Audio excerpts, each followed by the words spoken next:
You see, the strangest discovery a human being can make is that he isn't what he thinks he is. You believe yourself to be a person, a small, separate creature, adrift in a vast and indifferent cosmos. You look out at the stars and feel like a stranger beneath them, as if they are out there and you are in here. Yet the truth, the most extraordinary and terrifying truth, is that those stars are looking at themselves through your eyes. You are not a stranger in this universe. You are the universe, pretending to be a stranger. Now that sounds like poetry, a nice mystical idea. But let's examine it carefully. When you were born, people said you came into this world. But that's not true. You didn't come into it, you came out of it, as a leaf comes out of a tree, or a wave comes out of the ocean. The universe produces people in the same way the sea produces waves. You are not a visitor. You are the expression, the gesture, the act of the universe at this place and this moment. Think of it like this.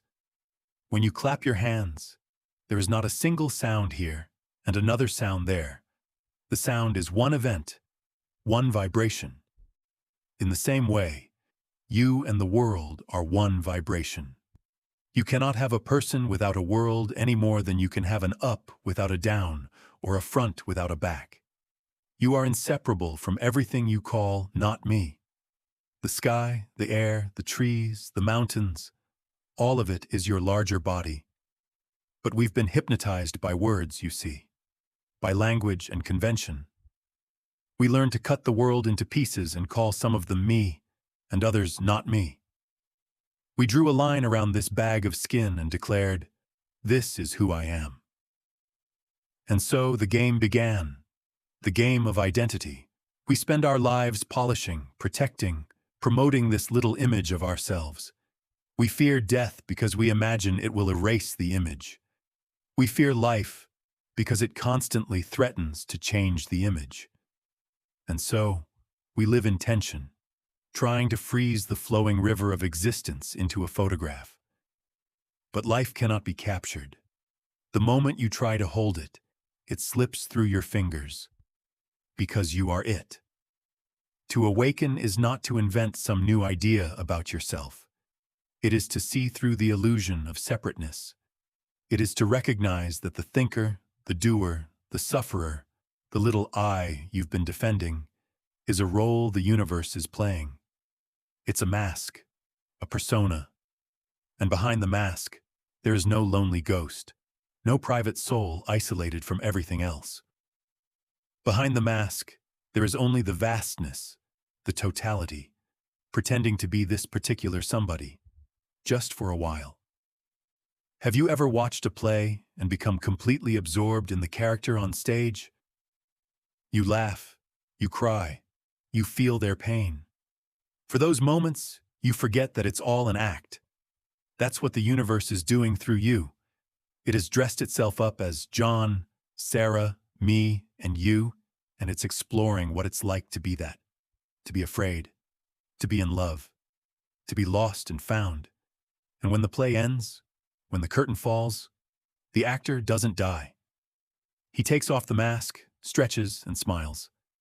"Well," he says, "that was quite a performance." So it is with you. You are the eternal actor, pretending to be mortal. You are the timeless, playing at being temporary. You are the infinite, exploring the adventure of limitation, and you've been doing it for eons. But most of us have forgotten the play. We've taken the role too seriously. We've mistaken the mask for the face. And so we live with a constant unease, because deep down, we know something doesn't fit. We know there's more to us than this bundle of anxieties and ambitions. The moment you start to sense that faint whisper inside that says, "Wait, maybe I'm not who I think I am," the spell begins to break. The dream starts to tremble. Now, imagine for a moment that you could remember everything.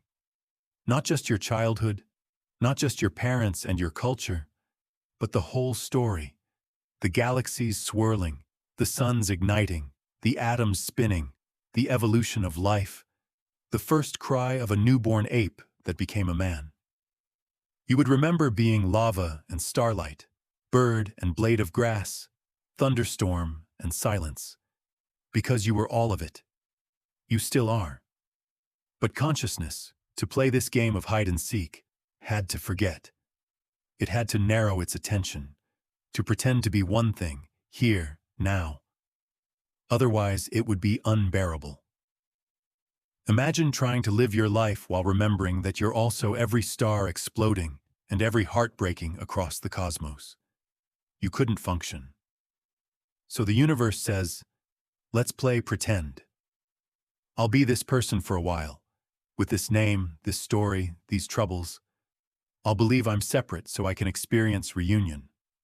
I'll believe I'm lost so I can rediscover myself. And so you were born, not as a soul trapped in a body, but as the universe condensed into a viewpoint, a way of looking, a way of knowing itself from a new angle. The game is ingenious. Every time you look into someone's eyes, you are the universe meeting itself again, saying, "Ah, there you are."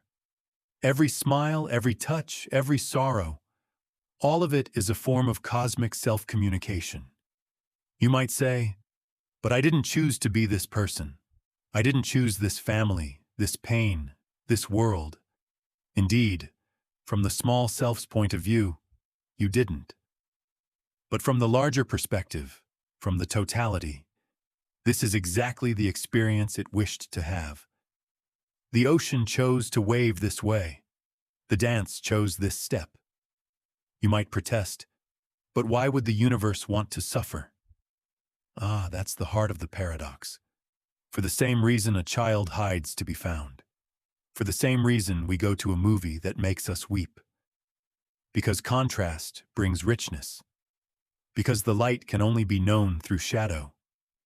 To be infinite is to contain all possibilities. To know itself, infinity must explore limitation. To know peace, it must taste chaos. To know joy, it must pass through sorrow. And so here you are, the infinite, condensed into the adventure of being you. The trouble begins when we forget that it's an adventure. When the dreamer forgets he's dreaming, nightmares seem very real. When the actor forgets the play, suffering becomes unbearable. You see, it's all about remembering, not intellectually, but in your bones, in your breath, in your gaze. Remembering that every sound, every moment, every face you see is yourself in disguise. Even your thoughts, the ones that scold, the ones that praise, are ripples of the same sea. Even your fears, the ones that grip your stomach and whisper, "You are small," are the universe reminding itself how it feels to forget. When you really begin to see this, not as a theory, not as something to believe, but as something felt, tasted, lived, something extraordinary happens. Your sense of isolation begins to dissolve. The walls between you and everything else grow thin, like mist in the morning light. You begin to sense that you have never truly been alone, not for a single breath. The entire universe has been breathing with you, dreaming with you, as you. But the mind resists this, doesn't it? It says, no, that can't be right. I am separate. I think my own thoughts. I make my own choices, of course. That's part of the play, the illusion of control. Because if you realized all at once that every thought, every impulse, every decision was the spontaneous movement of the universe, you'd be so overwhelmed with freedom that you wouldn't know what to do with it. So life gives you a narrower view, the sensation of being a particular person, choosing, striving, struggling. It's like wearing blinders in a great dance. You only see the few steps in front of you, and that's how the rhythm can unfold. But when you start to awaken, the blinders loosen a little. You catch glimpses of the whole choreography. You see that your movements are not random. They're part of something vast and fluid. something intelligent beyond measure, something that breathes galaxies into being and also beats your heart. And then you laugh. Because you realize you were never really doing anything at all. It was always happening. You see, the ego loves to imagine it's the captain of the ship, but it's more like a passenger, a very talkative one, giving running commentary on a journey that's unfolding by itself. The ship sails on the tides of existence. The winds blow, the stars guide, and all the while the little voice inside keeps saying, "I must stay in control." But the truth is, you never were. You never had to be, because you and the sea are one.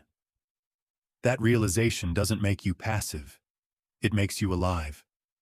When you see that you are the universe in motion, you stop resisting the flow. You stop fighting life, trying to reshape it according to your fears. Instead, you begin to dance with it. And that dance, that effortless rhythm between surrender and expression, is what we call love. Love is not something you do. It's the recognition that there is no boundary between you and what you behold. It's the realization that every form, every creature, every flickering flame of consciousness is a reflection of the same light you carry. When you look into the eyes of another and feel that quiet, inexplicable sense of home, that is the universe remembering itself.